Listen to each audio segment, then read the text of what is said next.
Hi, എല്ലാവർക്കും നമ്മുടെ സ്വന്തം ചാനലായ മല്ലു സോളോ ട്രിപ്പറിലേക്ക് സ്വാഗതം. Welcome to the Mallu Solo tripper.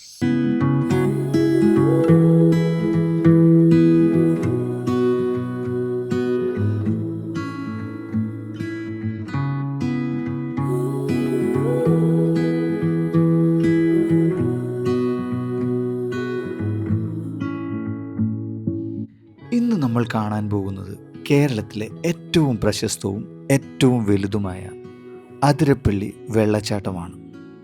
80 അടിയിലധികം ഉയരത്തിൽ വെള്ളം ഭൂമിയിലേക്ക് പതിക്കുന്ന ആ കാഴ്ച അടുത്ത് കാണാനാണ് ഞാനടക്കമുള്ള എല്ലാവരും ഇവിടെ വരുന്നത്. 50 രൂപയാണ് ഇവിടുത്തെ എൻട്രി ഫീസ്. നിങ്ങൾ ക്യാഷ് ആയിട്ടാണ് വരുന്നതെങ്കിൽ ഈ കൗണ്ടറിൽ നിന്ന് ടിക്കറ്റ് എടുക്കാം. പക്ഷേ ഡിജിറ്റൽ ട്രാൻസാക്ഷൻ ആണെങ്കിൽ ഇവിടെ എത്തുന്നതിനേക്കാൾ 1 കിലോമീറ്റർ മുൻപ് ഒരു ചെക്ക് പോസ്റ്റ് ഉണ്ട്. അവിടെ നിന്ന് ടിക്കറ്റ് കളക്ട് ചെയ്യേണ്ടതാണ്. അതുപോലെ പ്ലാസ്റ്റിക് വാട്ടർ ബോട്ടിലുകൾ അകത്തേക്ക് കൊണ്ടുപോകണമെങ്കിൽ 10 രൂപ ഡെപ്പോസിറ്റ് കൊടുക്കണം. ബോട്ടിലുമായി തിരിച്ചു വരുമ്പോൾ ഈ 10 രൂപ നമുക്ക് റിട്ടേൺ തരും. അകത്തേക്ക് കടന്ന് വാട്ടർ ഫോൾസിന് അടുത്തേക്ക് എത്താൻ അത്യാവശ്യം നന്നായി നടക്കണം. അതുകൊണ്ട് അവിടെ എത്തുന്നതുവരെ കുറച്ച് കാര്യങ്ങൾ അറിയാം. അതിരപ്പള്ളി വാഴച്ചാൽ 180 മീറ്റർ, അതായത് 590 അടി ഉയരത്തിലുള്ള പ്രദേശം നദീതീര വനം മാത്രമാണ്. 4 ദക്ഷിണേന്ത്യൻ ഇനം വേഴാമ്പലുകളും വലിയ വേഴാമ്പൽ, അതായത് നമ്മുടെ കേരളത്തിൻ്റെ സംസ്ഥാന പക്ഷി, മലബാർ പ്രൈഡ് വേഴാമ്പൽ, മലബാർ ഗ്രേ വേഴാമ്പൽ, കൂടാതെ ഇന്ത്യൻ ഗ്രേ വേഴാമ്പൽ, ഇവയുടെ താമസം ഒരുമിച്ചാണ്. ഇനി ഇവിടെ ആന, ബംഗാൾ കടുവ, ഇന്ത്യൻ പുള്ളിപ്പുലി, ഗൗർ, സാബാർ, സിംഹവാലൻ എന്നിവ ഈ പ്രദേശത്തെ വന്യജീവികളിൽ ഉൾപ്പെടുന്നു. ഇത്രയൊക്കെ പറഞ്ഞെങ്കിലും കുറച്ച് കുരങ്ങുകളെ മാത്രമാണ് ഞാൻ എൻ്റെ യാത്രയിൽ കണ്ടത്. അതുപോട്ടെ, പ്രദേശത്തെ തോട്ടങ്ങളിൽ തേക്ക്, മുള, യൂക്കാലിപ്സ് എന്നിവ അടങ്ങിയിട്ടുണ്ട്. അതിരപ്പള്ളി കേരളത്തിലെ ഒരു നദീത ആവാസ വ്യവസ്ഥയാണെന്നാണ് പരിസ്ഥിതിവാദികൾ അവകാശപ്പെടുന്നത്. ഇനി ഇവിടെ ഉണ്ടായ ഒരു പ്രധാന സംഭവമാണ് 1994 Kerala State Electricity Board KSEB 163 മെഗാവാട്ടിൻ്റെ അതിരപ്പള്ളി ജലവൈദ്യുത പദ്ധതി നിർദ്ദേശിച്ചു. പരിസ്ഥിതിയെ നശിപ്പിക്കുമെന്നും മനുഷ്യാവകാശങ്ങൾ ലംഘിക്കുമെന്നും വിനോദസഞ്ചാരത്തിന് ഭീഷണിയാകുമെന്നും ചൂണ്ടിക്കാട്ടി പരിസ്ഥിതി സംഘടനകളും ജനകീയ കൂട്ടായ്മകളും പദ്ധതിയെ എതിർത്തു. അവരുടെ പ്രധാന ആശങ്ക നദിയുടെ മുഴുവൻ ഗതിയും തിരിച്ചുവിട്ട് വൈദ്യുതി ഉണ്ടാക്കിയാൽ അതിരപ്പള്ളി വാഴച്ചാൽ വെള്ളച്ചാട്ടം വറ്റിപ്പോകുമെന്നായിരുന്നു. അങ്ങനെ എതിർപ്പുകൾ കാരണം ആ പദ്ധതി ഉപേക്ഷിക്കുകയാണ് ഉണ്ടായത്. നമ്മൾ അതിരപ്പള്ളി വാട്ടർഫോൾസിൻ്റെ അടുത്തെത്തിയിരിക്കുകയാണ്. അടുത്തെന്ന് പറഞ്ഞാൽ കുറച്ചുകൂടി മുന്നോട്ട് നടക്കണം. ഞാൻ പറഞ്ഞല്ലോ, നന്നായി നടക്കാനുണ്ട്. Yes, Athirappilly waterfalls.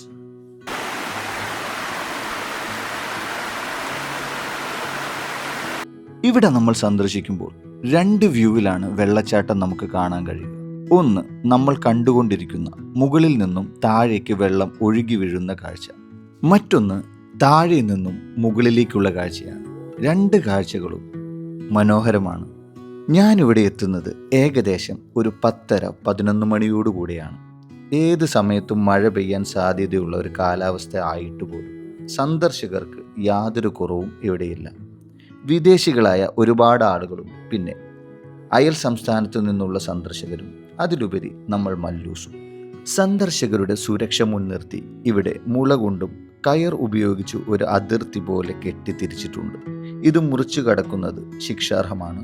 അതിലുപരി നമ്മൾ നമുക്ക് തന്നെ വരുത്തിവെക്കുന്ന ഒരു ആപത്തിൻ്റെ തുടക്കവും. തീർച്ചയായും ഇവിടെയുള്ള ഗാർഡ്സിൻ്റെ നിർദ്ദേശങ്ങൾ നമ്മൾ അനുസരിക്കാൻ ബാധ്യസ്ഥരാണ്. ഇവിടെ പാറയിലൂടെ നടക്കുമ്പോൾ ശ്രദ്ധിക്കേണ്ട പ്രധാന കാര്യം, പല സ്ഥലങ്ങളിലും വഴുക്കലുകൾ ഉണ്ടാവാനുള്ള സാധ്യതകൾ ഏറെയാണ്. വളരെ ശ്രദ്ധിച്ചു വേണം ഇതിലൂടെ നടക്കാൻ. അതുപോലെ തന്നെ കുട്ടികളെ നന്നായി ശ്രദ്ധിക്കണം. കാരണം ഇത്രയും വിശാലമായ ഒരു സ്ഥലം കാണുമ്പോൾ കുട്ടികൾ ഓടിക്കളിക്കാനുള്ള ഒരു ടെൻഡൻസി അവർക്കുണ്ടാകും. അത് തീർച്ചയാണ്. നല്ല ചെരിഞ്ഞ പ്രദേശമായതിനാൽ ഓടുന്നത് നിയന്ത്രിക്കാൻ കഴിയാതെ വീഴാനുള്ള ചാൻസ് വളരെ കൂടുതലാണ്. ഒരുപാട് നടന്ന് ക്ഷീണിക്കുമ്പോൾ ഒന്ന് തണലത്തിരുന്ന് റെസ്റ്റ് ചെയ്യാനുള്ള ഇടങ്ങളും ഇവിടെയുണ്ട്. അതിലൊന്നാണ് ഈ സ്ഥലം. ഇനി ഇതുകൂടാതെ മരത്തണലിന് താഴെ കോൺക്രീറ്റ് നിർമ്മിതമായ ഒരുപാട് ഇരിപ്പിടങ്ങൾ ഇവിടെയുണ്ട്. കുറച്ച് റെസ്റ്റ് എടുത്തതിന് ശേഷം വീണ്ടും വെള്ളച്ചാട്ടത്തിൻ്റെ താഴെ നിന്നുള്ള കാഴ്ച കാണാനുള്ള നടത്തം ഞാൻ ആരംഭിച്ചു. ഒരു അപകട മുന്നറിയിപ്പ് ബോർഡ് കണ്ടു. അതിലെഴുതിയിരിക്കുന്നത് ഇപ്രകാരമാണ്: ഇവിടെ നിന്നും വെള്ളച്ചാട്ടത്തിൻ്റെ ചുവട്ടിലേക്ക് സുമാർ 400 മീറ്റർ ദൂരത്തിൽ ചെങ്കുത്തായ പാതയാണ്. ഹൃദ്രോഗികളും മറ്റ് ശാരീരികമോ ആരോഗ്യപരമായോ ബുദ്ധിമുട്ടുള്ളവർ സൂക്ഷിക്കുക. ഇതിലെ 400 മീറ്റർ സത്യത്തിൽ 4 കിലോമീറ്ററായി നമുക്ക് ഫീൽ ചെയ്യും. കാരണം കുത്തനെയുള്ള ഇറക്കം നമ്മുടെ വേഗത്തെ നിയന്ത്രിക്കും. സൂക്ഷിച്ച് നടന്നില്ലെങ്കിൽ മഴ സീസൺ ആയതുകൊണ്ട് തെന്നി വീഴാനുള്ള ചാൻസുമുണ്ട്. ഇറങ്ങുന്നതിനേക്കാളും വളരെ പ്രയാസമാണ് മുകളിലേക്ക് തിരിച്ചു കയറുക എന്നത്. ഇതൊരിക്കലും ഒരു ഡീമോട്ടിവേഷനായി നിങ്ങൾ കരുതരുത്. വളരെ സിമ്പിളാണെന്ന ധാരണയോടുകൂടി നടക്കാൻ ആരംഭിക്കരുത് എന്നാണ് ഞാൻ ഉദ്ദേശിച്ചത്. പിന്നെ ഒരു ബോട്ടിൽ വെള്ളം കയ്യിൽ കരുതുന്നത് നന്നായിരിക്കും. നല്ല ആരോഗ്യമൊക്കെയുള്ള സമയമാണ്. ഇതുവരെ ഇവിടെയൊന്നും വന്ന് കണ്ടിട്ടില്ലെങ്കിൽ അധികം വൈകാതെ ഒന്ന് വന്ന് കാണേണ്ട ഒരു സ്ഥലം തന്നെയാണ് അതിരപ്പള്ളി. അതിരപ്പള്ളി സന്ദർശിക്കാൻ ഏറ്റവും അനുയോജ്യമായ സമയം മൺസൂൺ സമയമോ ശൈത്യകാലമോ ആണ്. താപനില 22 മുതൽ 30 ഡിഗ്രി സെൽഷ്യസ് വരെയാണ്. വർഷത്തിൽ കൂടുതലും ഉഷ്ണമേഖലാ കാലാവസ്ഥയാണ് അതിരപ്പള്ളിയിൽ. അതുകൊണ്ട് തന്നെ മഴയുടെ ലഭ്യതയും കൂടുതലാണ്. പക്ഷി നിരീക്ഷകരുടെ പറുദീസയാണ് അതിരപ്പള്ളി. പ്രദേശത്ത് വംശനാശ ഭീഷണി നേരിടുന്ന 4 വേഴാമ്പലുകളെ ഗവേഷകർ കണ്ടെത്തി.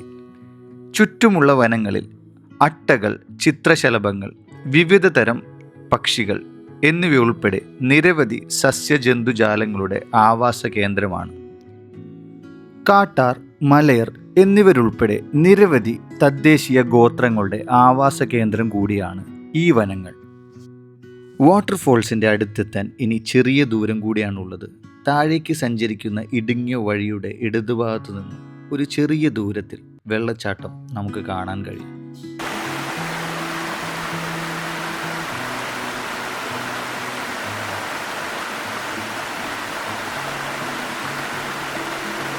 സത്യത്തിൽ ദൂരെ നിന്ന് കാണുമ്പോൾ വീണ്ടും കൂടുതൽ അടുത്തടുത്ത് കാണാനുള്ളൊരാഗ്രഹം ഇവിടെ വരുന്ന എല്ലാവരുടെ മനസ്സിലും ഉണ്ടാവും. അതാണ് പ്രകൃതിയുടെ ഒരു മാജിക്. ആ മാജിക് ഇവിടെ അതിരപ്പള്ളിയിലുണ്ട്.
ഹായ്, എല്ലാവർക്കും മല്ലു സോളോ ട്രിപ്പറിൻ്റെ അതിരപ്പള്ളി വാട്ടർഫോൾസിൻ്റെ വീഡിയോ ഇഷ്ടമായി എന്ന് വിചാരിക്കുന്നു. സാധാരണ കഴിഞ്ഞ വീഡിയോകളിൽ നിന്നും ഒരു വ്യത്യാസം ഈ വീഡിയോയ്ക്കുണ്ട്.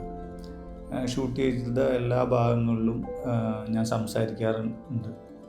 അപ്പോൾ ഈ വീഡിയോയിൽ ലാസ്റ്റ് ഒരു പോർഷനിൽ സത്യത്തിൽ സംസാരിച്ചിട്ടില്ല. അത് മ്യൂസിക്കലിയാണ് ചെയ്തിട്ടുള്ളത്. അതിൻ്റെ ഒരു കാരണം എന്താണെന്ന് വെച്ചാൽ, ഞാനത് ഷൂട്ട് ചെയ്ത് വീട്ടിൽ വന്ന് എഡിറ്റിങ്ങൊക്കെ കഴിഞ്ഞ് കഴിഞ്ഞപ്പോൾ എനിക്ക് തോന്നിയത് അവിടെ സംസാരത്തിനല്ല പ്രസക്തി, കാഴ്ചയ്ക്കാണ്.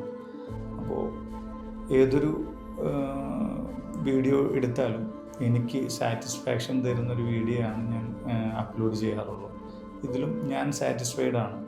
പക്ഷേ എൻ്റെ സാറ്റിസ്ഫാക്ഷൻ അല്ല പ്രധാനം, കാണുന്ന ആൾക്കാരുടെ സാറ്റിസ്ഫാക്ഷനാണ്. അപ്പോൾ അതുകൊണ്ട് തന്നെ തുടക്കക്കാരൻ എന്ന നിലയ്ക്ക് എനിക്ക് ഫോളോവേഴ്സും ബാക്കി വ്യൂസൊക്കെ വളരെ കുറവാണെന്നറിയാം. എന്നാലും നിങ്ങൾ ആരെങ്കിലും പുതിയൊരാൾ എൻ്റെ വീഡിയോ കാണുന്നുണ്ട്, എൻ്റെ ഈ സംസാരം കേൾക്കുന്നുണ്ടെങ്കിൽ നിങ്ങളുടെ സജഷൻ തീർച്ചയായിട്ടും കമൻറ്റ് വഴി അറിയിച്ചാൽ ഉപകാരമാണ്. പിന്നെ നിങ്ങൾ ആദ്യമായിട്ടാണ് ഈ വീഡിയോ കാണുന്നതെങ്കിൽ, ഇതുപോലുള്ള വീഡിയോ നിങ്ങളുടെ ഇൻട്രസ്റ്റിലുള്ളതാണെങ്കിൽ മാത്രം ഈ ചാനൽ ഒന്ന് സബ്സ്ക്രൈബ് ചെയ്ത്. സോ അടുത്ത വീഡിയോയുമായി നമുക്ക് വീണ്ടും കാണാം. ബൈ.